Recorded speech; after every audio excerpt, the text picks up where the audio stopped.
Faites demi-tour. Faites demi-tour. Faites demi-tour.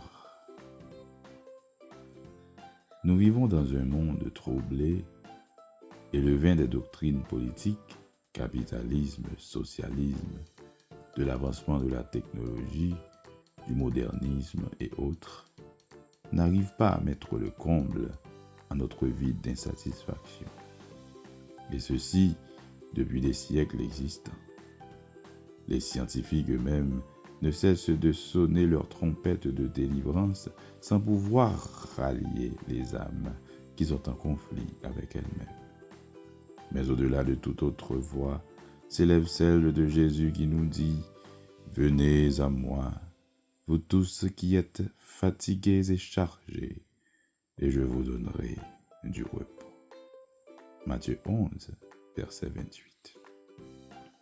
De même que la terre labourée est disposée à donner de la récolte au semeur, le soleil éclairé participe à la croissance des arbres, l'air pour permettre la bonne respiration de l'homme.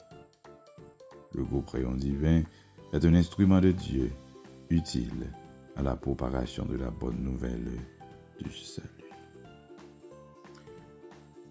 Un couple marié s'aimait profondément et vivait éperdument, quotidiennement, l'amour pendant longtemps.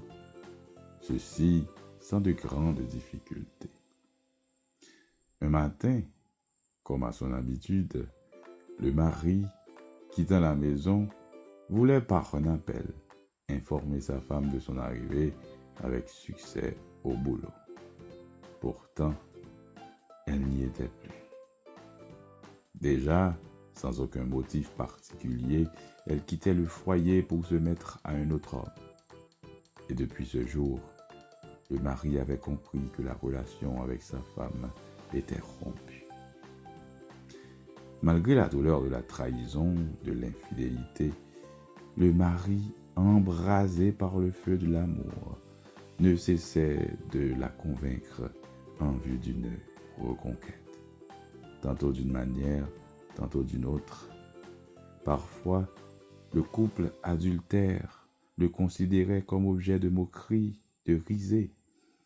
Les amis et familles de l'époux lui conseillaient de tout abandonner, car selon eux, rien n'était plus possible.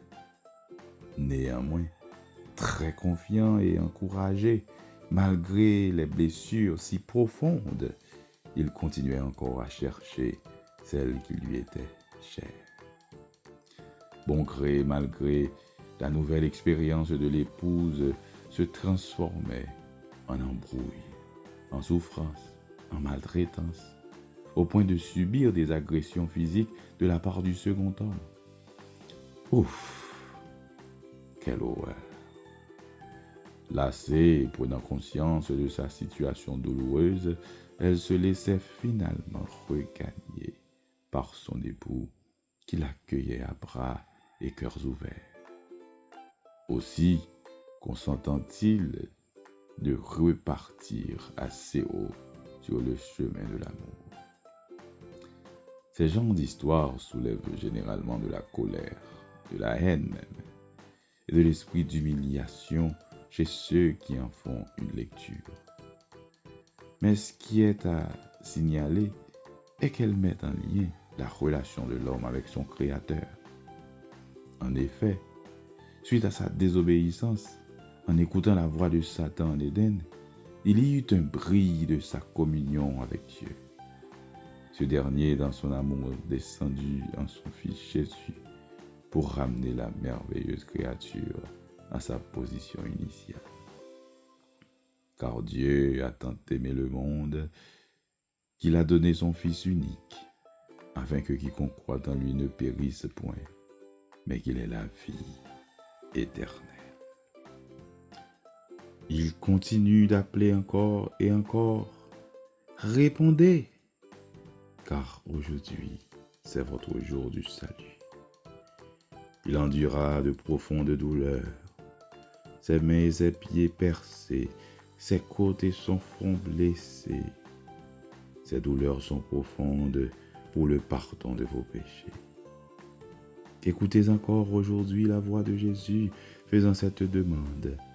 Mon enfant, donnez-moi votre cœur.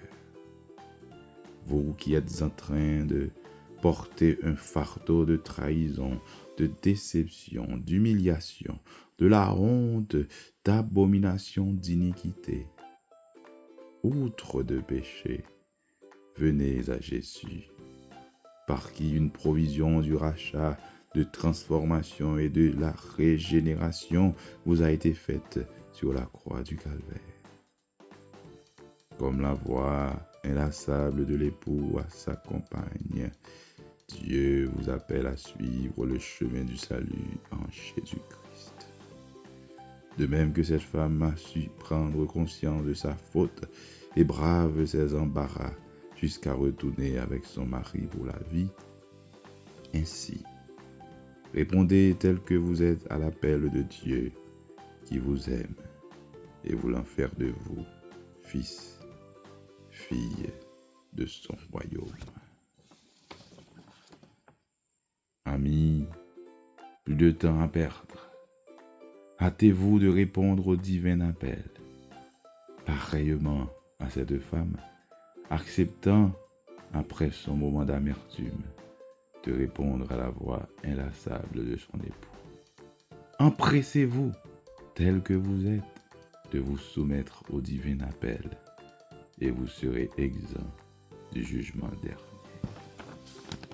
Dieu, sans tenir compte des temps d'ignorance, annonce maintenant à tous les hommes en tout lieu qu'ils aient à se repentir, parce qu'il a fixé un jour où il jugera le monde selon la justice, par l'homme qu'il a désigné, ce dont il a donné à tous une preuve certaine, en le ressuscitant des morts. Acte 17, verset 30 à 31. N'hésitez pas à venir nous visiter. Que Dieu vous bénisse.